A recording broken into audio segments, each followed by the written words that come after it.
In my previous video, I was talking about pentose phosphate pathway.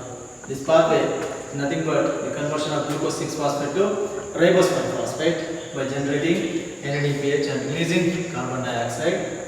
Then ribose 5-phosphate that is generated in one of the phases of pentose phosphate pathway further used to resynthesize glucose 6-phosphate. As I mentioned, pentose phosphate pathway it has two phases. Oxidative phase and non-oxidative phase. In oxidative phase, as I mentioned, NADPH is two molecules of NADPH is generated and one molecule of carbon dioxide is released and formation of ribose 5-phosphate. This ribose 5-phosphate is used to resynthesize fructose 6-phosphate in non-oxidative phase. Let's see first oxidative phase. Oxidative phase it has three steps. That means it involves three reactions. In first reaction that is catalyzed by glucose 6-phosphate dehydrogenase. This is the important enzyme in this pentose phosphate pathway, regulatory enzyme. So glucose 6-phosphate dehydrogenase catalyzes the conversion of glucose 6-phosphate to 6-phosphogluconone-delta-lactone. So here glucose 6-phosphate is oxidized to 6-phosphogluconone-delta-lactone and NADP plus is reduced to NADPH. Right? Further, in the second reaction, 6-phosphogluconone-delta-lactone, that ring, the pyranose ring gets opened in the presence of water molecule. That gives you 6-phosphogluconate or gluconic acid. 6-phosphogluconic acid. Further, 6-phosphogluconic acid oxidatively decarboxylated to ribulose 5-phosphate. Here, oxidation reaction is coupled to decarboxylation. So these kind of reactions we studied in TCA cycle also. The third reaction that involves oxidative decarboxylation. In that, carbon dioxide is released and second molecule of NADP plus is reduced to NADPH and it forms ribulose 5-phosphate. Second reaction catalyzed by 6-phospholactonase, right? Lactonase that's going to open up the ring. And third reaction is catalyzed by dehydrogenase, that is 6-phosphogluconate dehydrogenase. So here this enzyme is coupled to oxidative decarboxylation. This step is oxidative decarboxylation step. So here ribulose 5-phosphate is formed from glucose 6-phosphate, cannot be used to resynthesize fructose 6-phosphate or glucose 6-phosphate by enzymes that are involved in non-oxidative phase because the configuration, the enzymes that are involved in non-oxidative phase, they don't prefer the configuration of ribulose 5-phosphate. So that's why ribulose 5-phosphate is isomerized to ribose 5-phosphate, aldose sugar, and epimerized to xylulose 5-phosphate. This isomerization reaction is similar to glucose 6-phosphate to fructose 6-phosphate conversion or fructose 6-phosphate to glucose 6-phosphate conversion and dihydroxyacetone phosphate to 3-PGL conversion. So the isomerization reaction it always involves initial intermediate that we discussed while discussing glycolytic pathway, right? Here ribulose 5-phosphate epimerized to xylulose 5-phosphate. Further, these xylulose 5-phosphate and ribose 5-phosphate that can be utilized in non-oxidative phase to synthesize fructose 6-phosphate. So coming to non-oxidative phase, this phase, non-oxidative phase, that links pentose phosphate pathway to glycolysis. So how it links pentose phosphate pathway to glycolysis?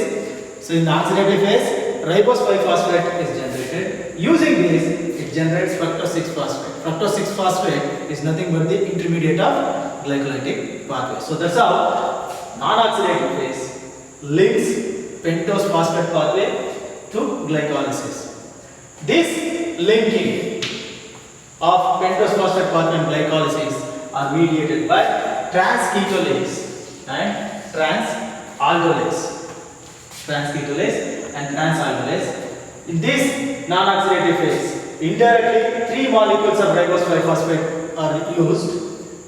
That gives 1 molecule of 3-phosphoglyceraldehyde and 2 molecules of fructose 6-phosphate. So what are these trans-ketolase and trans-aldolase? Trans-ketolase, an enzyme that transfers 2 carbon unit,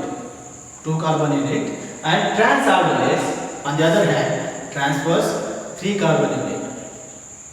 However, in these trans-ketolase and trans-aldolase reactions, the donor is always the 2 carbon or 3 carbon unit donor are always keto sugars, right? Keto sugars, and acceptor is always aldose.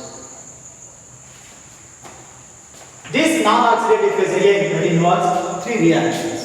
In first reaction, there is what is that? Ribose 5-phosphate and cellulose 5-phosphate combined with the help of trans-ketolase that gives 3 carbon unit and 7 carbon sugar. In second reaction, again the 7 carbon sugar and 3 carbon unit combine and forms 4 carbon sugar and 6 carbon sugar. Finally, another molecule of pentose, phosphopentose, combines with 4 carbon sugar, gives you 3 carbon unit and 6 carbon unit. So this first reaction is the first, second and third reaction. So in first, so here I explained its structures. Formation of 3-PGL and cetaheptulose 7-phosphate. Xylulose 5-phosphate combines with ribose 5-phosphate. Why xylulose 5-phosphate? Because the configuration what xylulose has is preferably that the configuration is preferred by trans-ketolase enzyme. So that's why ribulose 5-phosphate is converted to xylulose 5-phosphate. So this xylulose 5-phosphate, 1 molecule of xylulose 5-phosphate combines with 1 molecule of ribose 5-phosphate that gives 1 molecule of 3-phosphoglyceraldehyde and 1 molecule of cetaheptulose 7-phosphate. Here as I mentioned, this reaction is catalyzed by trans-ketolase. That means trans-ketolase transfers 2 carbon unit from keto sugar. What is that? Keto sugar here, xylulose 5-phosphate is a keto sugar. This keto sugar donates 2 carbon unit mediated by trans-ketolase, ultimately forms 3-PGL. So whatever I marked in the red chart, the 2 carbon, 2 carbon units, this entire 2 carbon unit is transferred to ribose 5-phosphate. Because in trans-ketolase or trans-aldolase reaction, donor is always ketose and acceptor is always aldose. So here xylulose 5-phosphate is ketose that transfers 2 carbon unit to aldose sugar, that is ribose 5-phosphate. Once this ribose 5-phosphate accepts the 2 carbon unit, that gives you cetaheptulose 7-phosphate, 7 carbon sugar. Remaining 1, 2, 3, the 3 carbon unit is nothing but 3-phosphoglyceraldehyde. In the second reaction, using these two, 3-PGL and cetaheptulose 7-phosphate, there is a formation of erythrose 4-phosphate and fructose 6-phosphate. Again, the reaction is catalyzed by trans-aldolase. Trans-aldolase that transfers 3 carbon unit, right? 3 carbon unit from cetaheptulose 7-phosphate is transferred to 3-PGL, right? 3 carbon unit is transferred to 3-PGL, that gives you fructose 6-phosphate. So here blue chart I used to show 3 carbon unit transfer by the action of trans-aldolase. So 1, 2, 3 carbon unit will be transferred to 3-phosphoglyceraldehyde that forms fructose 6-phosphate. Remaining will be erythrose 4-phosphate. Right? So that is second reaction. In the case of third reaction, that involves the formation of another molecule of fructose 6-phosphate and another molecule of 3-PGL. Here again, one more molecule of xylulose 5-phosphate is used. So that means overall 1 molecule of ribose 5-phosphate and 2 molecules of xylulose 5-phosphate will be used. Wherever the transketolase enzyme involves in this non-oxidative phase, that prefers xylulose 5-phosphate, because as I mentioned, xylulose 5-phosphate configuration is preferred by this transketolase enzyme. So here second molecule of xylulose 5-phosphate combines with erythrose 4-phosphate, that gives you 3-PGL and fructose 6-phosphate. So overall here, if you consider xylulose and ribose can be interconverted. So in summary, you can say that 3 molecules of ribose 5-phosphate molecules used to produce 1 molecule of 3-PGL and 2 molecules of fructose 6-phosphate. Right?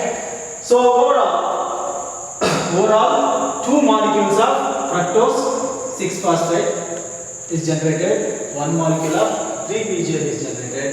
This fructose 6-phosphate can be converted to glucose 6-phosphate, right, by isomerization reaction. So that shows that here glucose 6-phosphate is used as a starting material, and again the glucose 6-phosphate is resynthesized. So that's why, as I mentioned, this pentose phosphate pathway can also be called cycle or shunt.